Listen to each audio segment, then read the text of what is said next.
আজকে যাব মহাপ্রভুর ভোগ অনুষ্ঠানে। তো হরেক রকম রান্না করে হাজব্যান্ডে গাল শোনা লাগলো। তো সকাল থেকে আজকে নানা রকম পদে রান্না করতে ইচ্ছা করলো।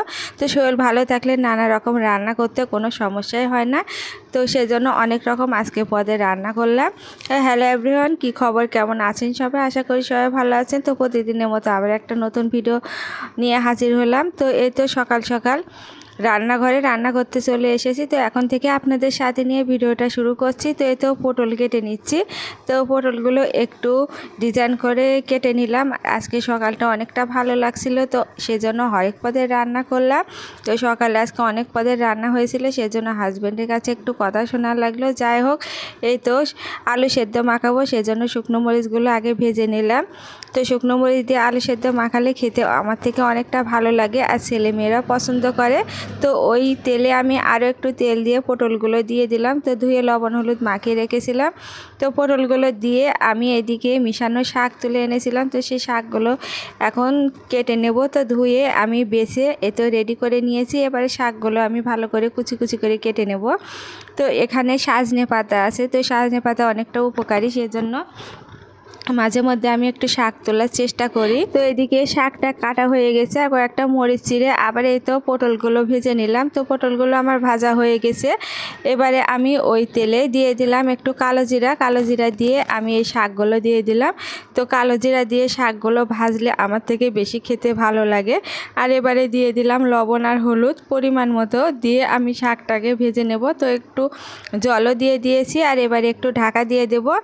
তো এদিকে আবার চলে আসলাম। এই তো সেদ্ধগুলো বের করে নিয়েছি ভাত থেকে। এবারে আমি শুকনো মরিচ, সর্ষের তেল আর লবণ দিয়ে আলু সেদ্ধটা মাখিয়ে নেব।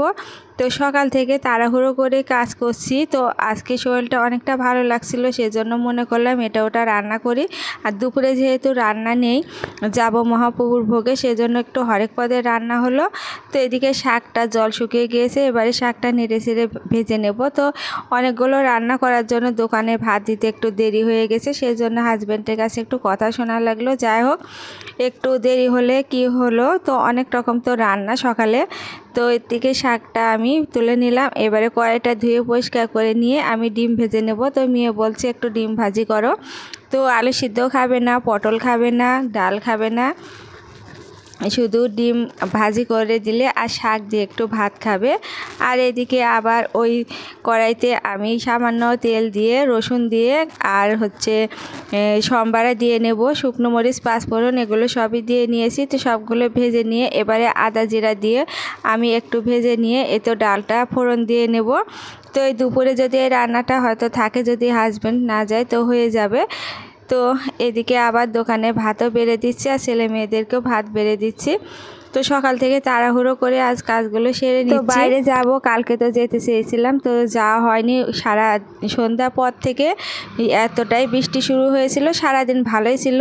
তো ভাবলাম বৃহস্পতিবারে অনেক কাজ বাজ থাকে, সন্ধ্যা পরে হয়তো যাব, পুজো দিয়ে পাঁচালি পড়া থাকে, বৃহস্পতিবারে অনেকই কাজ থাকে। তো সারাদিন আর যাওয়ার মন করেছিলাম না। তো রাতটা মনে করলাম যাব, কিন্তু তো যাওয়া হয়েছিল না। তো আজকে যাব এই তো ভোগ অনুষ্ঠানে। তো সবাইকে খেতে দিয়ে আমিও খেয়ে নিলাম। আর এবারে চলে আসলাম এই তো মহাপ্রভুর ভোগ অনুষ্ঠানে। তো এসে দেখছি গান অনেকটা শুরু হয়ে গিয়েছে। তো এখানে কীর্তন হচ্ছিল, আর এই কীর্তনীয় অনেকটা ভালো কীর্তন করে। আর এই কীর্তনীয়ার কীর্তন শুনতে আমার অনেক ভালো লাগে। তো আমার আজকের এই ভিডিওটা কেমন লাগলো কমেন্টে জানাবেন। আর এরকম ভিডিও পেতে আমার চ্যানেলের সাথেই থাকবে। সেই পর্যন্ত সবাই ভালো থাকবেন। নমস্কার।